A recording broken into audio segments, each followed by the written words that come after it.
I'm Brittany Lewis with Forbes Breaking News. Senator Roger Marshall railed against high gas prices on the Senate floor Tuesday. According to AAA, the national average price of gas topped $5 per gallon. This is more than a 50-cent increase from just a month ago. The Kansas Republican offered the Gas Prices Relief Act as a solution, saying this legislation would drive down prices at the pump, quote, by getting out of the way of American production. Listen in for more from the Kansas lawmaker. Thank you, Madam President. This past Saturday, I got to spend the whole morning with the East Central Kansas Model T Club back home. I even got to take a joyride in a 1921 Model T. Among many stories, I learned Americans were paying only 21 cents a gallon when this car was made. And it wasn't until 1975, 54 years later, that gas had doubled from that price, jumping from 39 to 53 cents. 54 years it took to double. I don't have to remind anyone that thanks to our president's energy policies and his reckless spending, he accomplished a doubling in less than 2 years. As we all know, gas is now over $5 a gallon, if you can believe it or not. We're seeing record prices and have gone now 16 days in a row without a single downtick. And this is why I'm here today to ask for unanimous consent to pass the Gas Prices Relief Act, which would bar any federal agency from finalizing any rule or regulation that would make it harder to produce American fuels.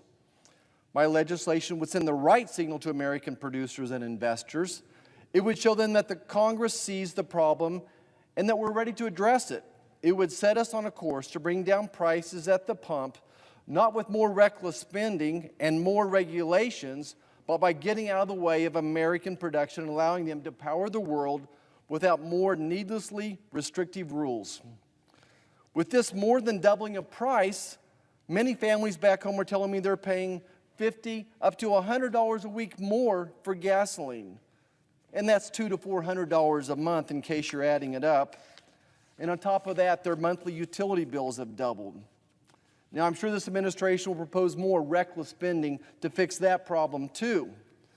Unfortunately, Bidenflation is impacting many Kansas families to the tune of $600 to $700 a month. That's over $7,000 a year. Now, why the increase, you might ask? Now, I'm not an economist, but it looks to me like if you increase the regulations on a process, on a business, that's a surefire way to decrease the supply. And as we all know, our president and his policies are ramping up regulations at every step of the American oil and gas business, all the while begging for help from other nations. Indeed, he's fulfilling his campaign promises to destroy American oil and gas. Now, one more thought. As history teaches us, along with reckless spending, energy is always a leading indicator of inflation. If we don't get our arms around this energy crisis and reckless spending, we'll never slow down inflation. But it appears our president and his party disagree with this, or else simply stated they don't care. Or maybe they want these high prices. It just seems like yesterday I was filling my truck up back home for less than $2 a gallon, and now again it's over $5 a gallon across most of the nation. Rising energy prices add inflationary pressure to everything. It's like a game of dominoes. When the diesel fuel powering our 18-wheelers are costing truckers 80% more than it did last year, they're going to have to pass on that rate to their consumers. When businesses are paying 30% more for their gas utilities, they're going to have to raise their prices to make up the difference. And Kansans already paying more just to get to the store are continually finding that what money they have left is getting them less and less every week. You don't fix this supply and demand problem of this nature with price controls or artificial subsidies or more reckless spending. In reality, this is not very complicated. You could fix it by decreasing demand or increasing supply. Now, demand, unfortunately, is not decreasing, which is why we need this regulatory holiday in order to set American energy free. On some level, the administration knows this, and hence their knee-jerk decision to release 1 million barrels of oil from our strategic petroleum reserve every day, reportedly without initially coordinating in a meaningful way with our partners overseas. Obviously, 1 million barrels a day won't cut it. In 2021, the United States consumed roughly 20 million barrels of oil a day. This release is truly a drop in the bucket.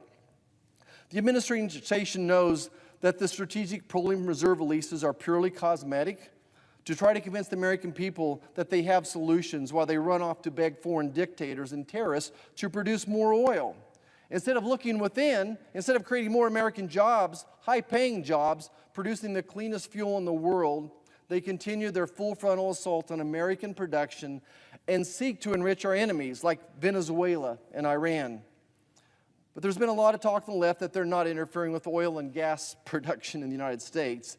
These claims are simply untrue. On the campaign trail, President Biden promised to end the leasing of oil and gas production on federal lands. And as Climate Czar recently said, the administration, quote, remains absolutely committed to not moving forward with additional drilling on public lands, end quote. Most presidents brag when they fulfill a campaign promise, but apparently not when the results are this bad.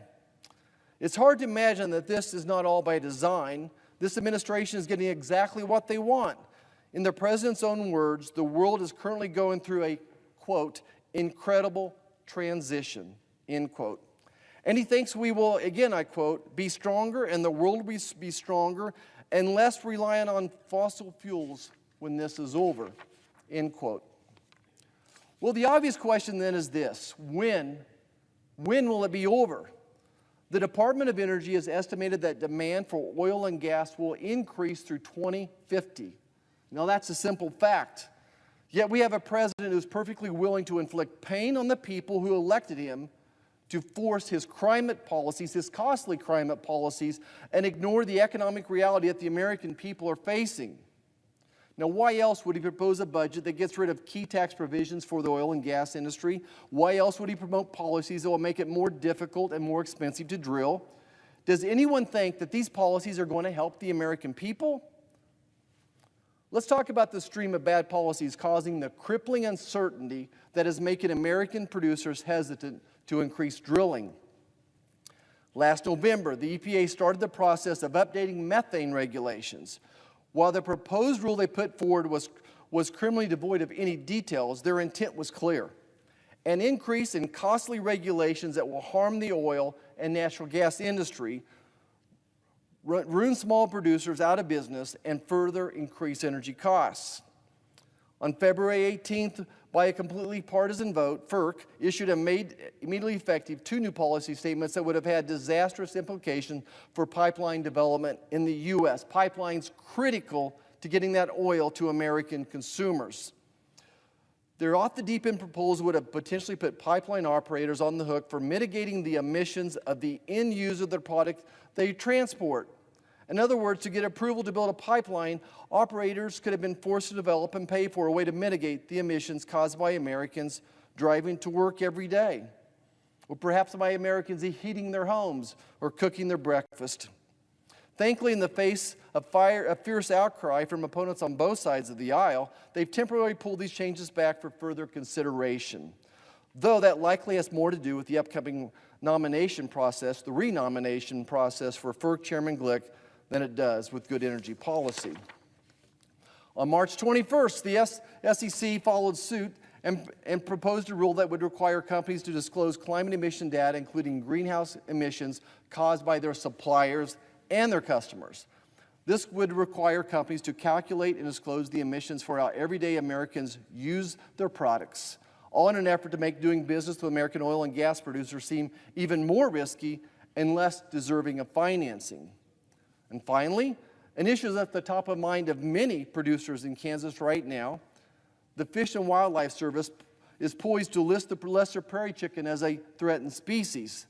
This in spite of the incredible work being done by conservationists that have made the lesser prairie chicken better protected now than ever.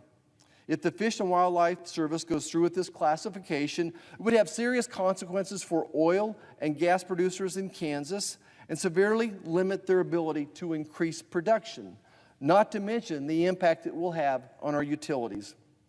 Madam President, once again, let me state, These reasons and more are why I'm here today to ask for unanimous consent to pass the Gas Prices Relief Act, which would bar any federal agency from finalizing any rule or regulation that would make it harder to produce American fuels.